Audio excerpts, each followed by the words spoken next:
Hello, this is a new chapter about one of the fundamental concepts of object-oriented programming, which is inheritance. The objectives of this chapter are as follows. First, to define the syntax of inheritance in Java. Then, to understand the class hierarchy in Java. And finally, to understand the concept of polymorphism, which is a fundamental concept in object-oriented programming. If we define an inheritance link in Java, it means that we have a superclass and one or multiple subclasses. We can call it also parent class and child class. So, if we derive a subclass from another class, this means that the subclass inherits all the data attributes of its superclass. Also, it inherits all the methods. And also, it inherits all the associations. By association here, we mean the association in the class diagram that we have seen in the UML language. The subclass can then use the inherited functionalities or modify the inherited functionalities. Override here, it means modifying, and it can also add new functionalities or new attributes. Let's start with an example. Here we have two classes, person and employee. The employee is a subclass of the class person, so we can say that the employee is a kind of person. The person has two attributes, which are the name and the date of birth, and the employee adds more attributes, which are the employee ID, the salary, and start date. So if we create a person, we need to define the values of the two attributes, while if we create an employee, we need to assign values to 5 attributes. So by instantiating a subclass, we need to allocate enough memory to hold all the instance variables of this class plus the inherited instance variable from the superclass.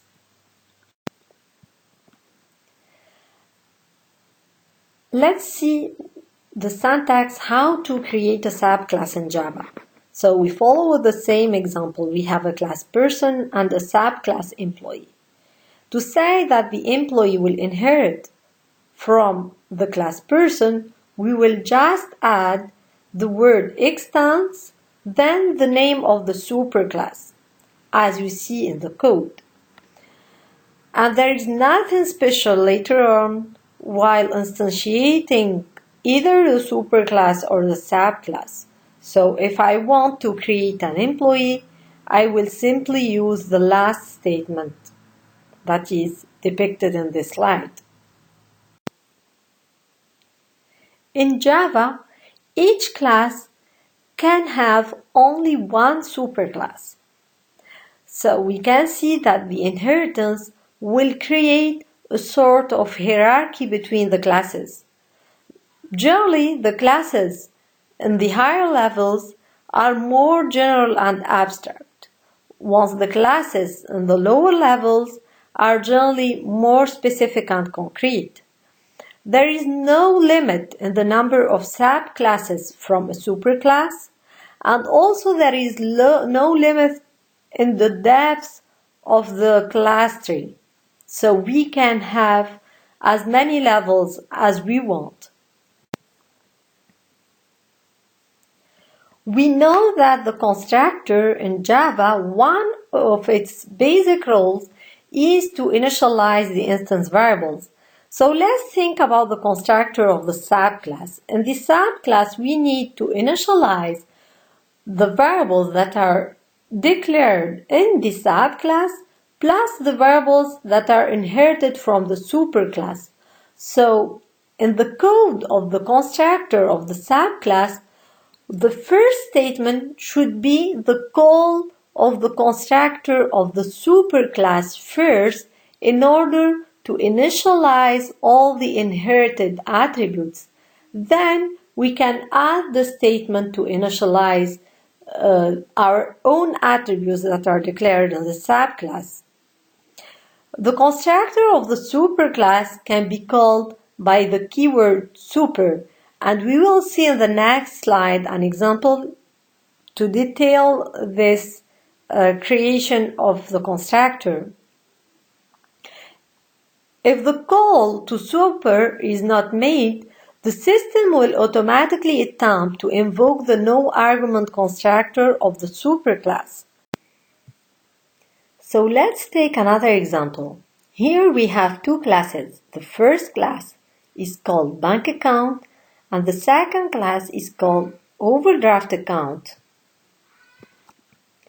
The class bank account has three instance variables, which are owner name, account number, and balance.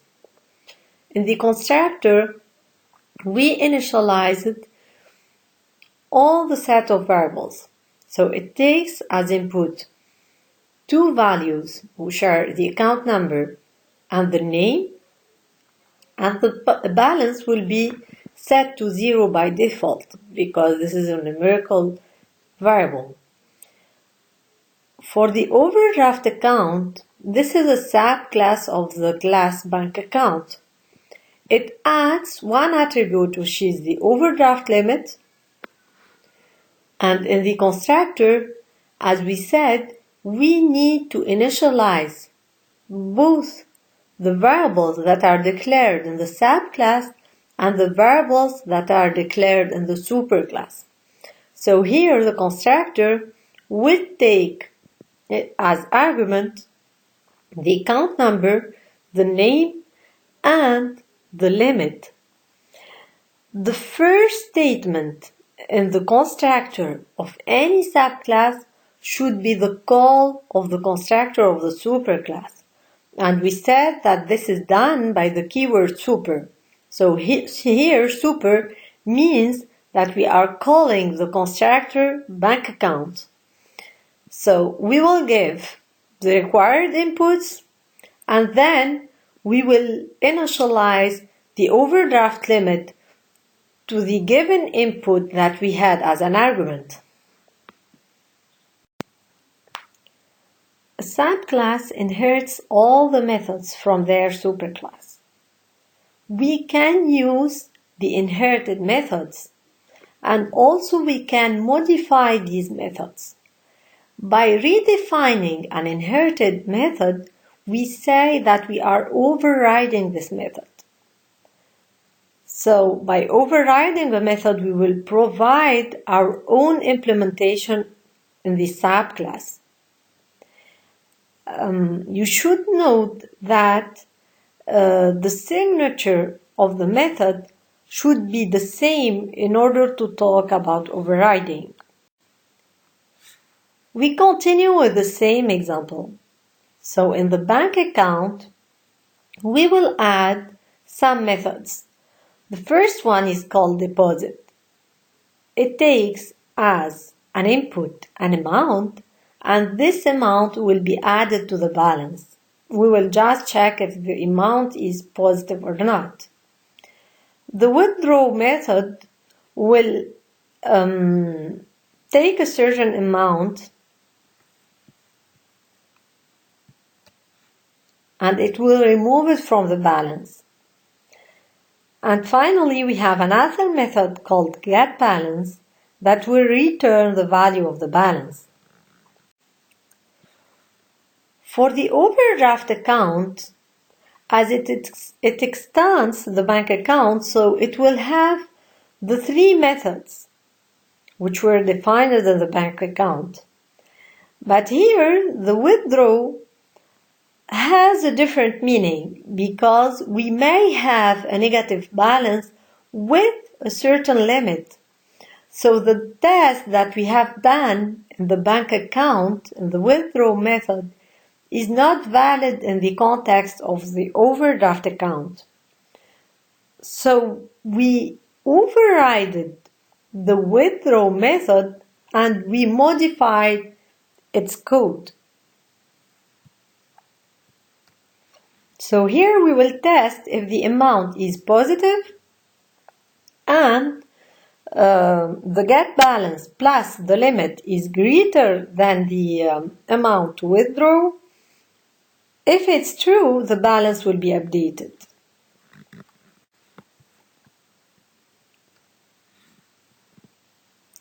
The inheritance defines a kind of relationship. So we can say, for example, that the overdraft account is a kind of bank account.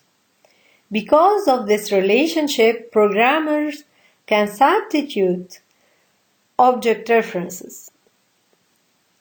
Let's see these statements.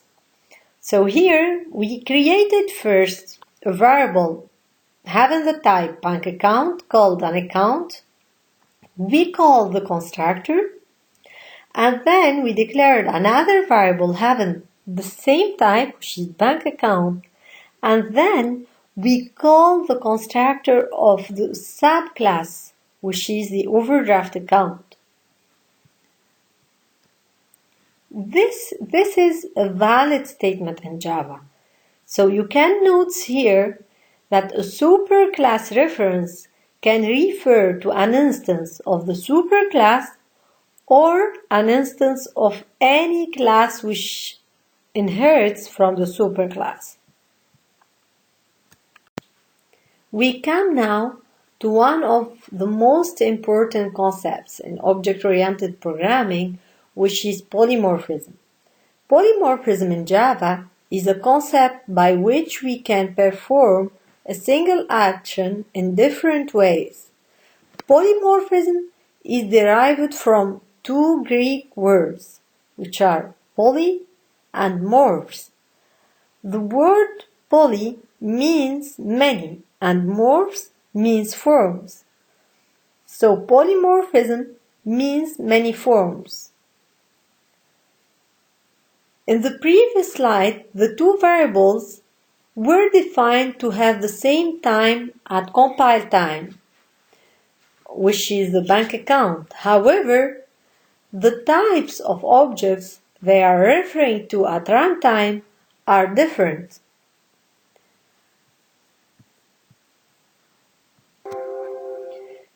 Now, what happens when the withdraw method is invoked on each object? So for the first object, which is an account, if we will call the withdraw method, the withdraw of the bank account will be executed. Whereas for the variable account1, if we will call the withdraw method, it will invoke the method that was defined in the overdraft account.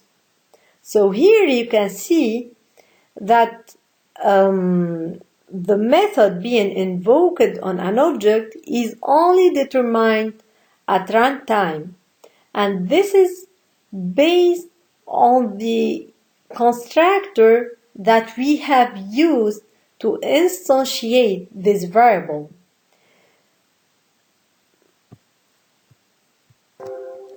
So in Java, we can call this either runtime polymorphism or dynamic method dispatch, which is defined as a process in which a call to an overridden method is resolved at runtime rather than compile time. In Java, at the very top of the inheritance tree, we have a class called object. This is a predefined class, and all the classes in Java, they inherit from this class. It's true that we don't need to write it in the definition of the class. We don't write extends object, but this is done automatically. The object class is defined in the java.lang package, and you can see its code by exploring this package. It contains basically many methods which are important, such as the toString, equals, the hashcode, clone, getClass, etc. And we will see some of them in the next slides. So here you have the description of the different methods. For example, you have the method getClass, which returns the class name of an object. The hashcode returns a unique number based on the attribute of an object. The equals method will be used to compare two given objects of the same type. The clone method creates and returns a copy from the current object. The toString, and we have used this method in one of the previous labs, return a string represented by the list of attributes of this object. And there are many other predefined methods that exist in the object class. So let's see how to use the toString method. So we said that the toString method returns the string representation of an object. Its signature is as follows, so public string toString. And as we said previously, Java is case sensitive, so you should be careful while writing the toString. S is a capital letter. The default implementation of the toString, which is defined in the object class, is to return the address of an object or the reference where the object is stored, which is a memory address